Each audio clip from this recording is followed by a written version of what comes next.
was a time in my life where I would take at least 4 showers every night. I promise you, the reason for that makes absolutely no sense and totally illogical. But I will still indulge you in why I did what I did. I grew up in deep South Trinidad, beautiful Moruga to be exact. And I think I had the quintessential Trini upbringing, the simple life, nature, the beauty of being within these surroundings. But being a countryman at heart also came with its disappointments. Poor infrastructure, bad roads, and limited access to water.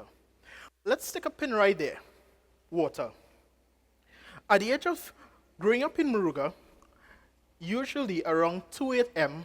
is when we'll be up, filling everything that can hold water, because that's when water usually comes through the pipe. But having more tanks doesn't mean we have more water available to us, because the water would only last for around 2 hours, filling about quarter of the tank. But at the age of 17, I left home to pursue tertiary education.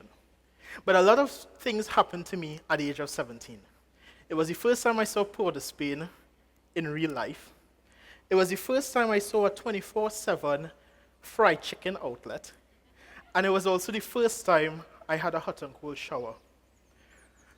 That is why I would bathe 4 times a night. I told you it made absolutely no sense, but it was just my fascination with the fact that this water never stopped flowing.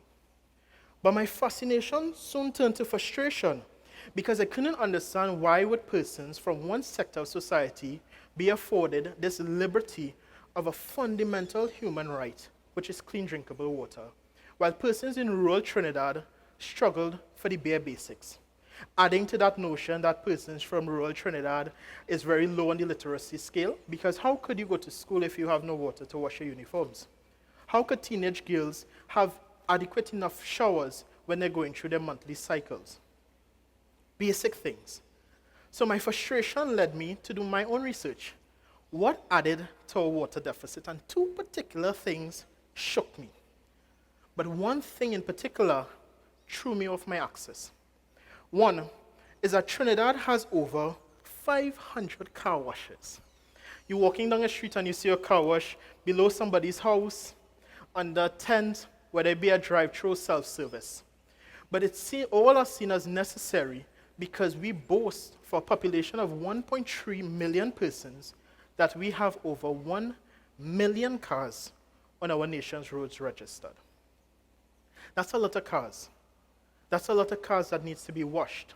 And the average car wash uses 180 liters of water to wash a car. And me being in the car wash industry, I know for a fact that there are some people who wash their cars sometimes 2 times a week. But let's put it into a global context. There's 1.4 billion cars on the roads of the world today. Every year they add on average 85 million cars. 180 liters of water a car. Let's say each car is washed just once a week. No, let's wash each car once every 2 weeks. 1.4 billion cars, 180 liters of water, washed once every 2 weeks for 12 months for the year. That is 6 trillion liters of clean, drinkable water being polluted by harmful chemicals sent into our waterways, destroying our biodiversity. And that leads the question, do we have a capacity problem? 6 trillion liters of water divided by 8 billion persons could afford us, each human being on planet Earth, receiving 2 liters of water every single day for every day for the year. We don't have a capacity problem. We have a culture problem. It's not that we don't have enough. It's that our habits are not sustainable. But what's confusing to me is that we have sustainability in our DNA. How much persons have ever bathed, took a bath with a bucket of water? We all have. And we've all had proper baths with that bucket of water.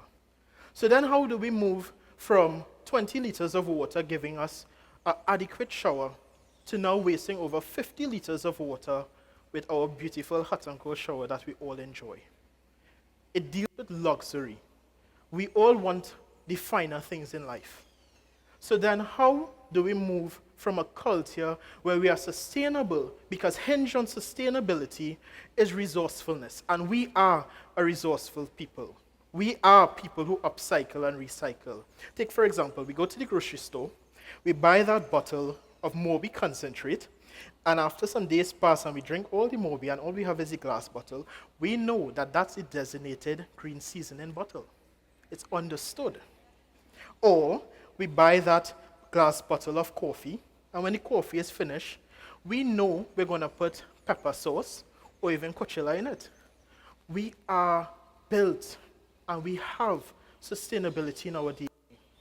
But how do we enjoy the luxuries of life and still remain sustainable? The only thing that bridges luxury and sustainability is innovation. I'm not asking us to go back in time, but I'm asking us, how do we return to our culture of sustainability while enjoying the finer things in life? Whether it be a proprietary polymer to wash a car more efficiently with less water, something that we can look at, or simple other things.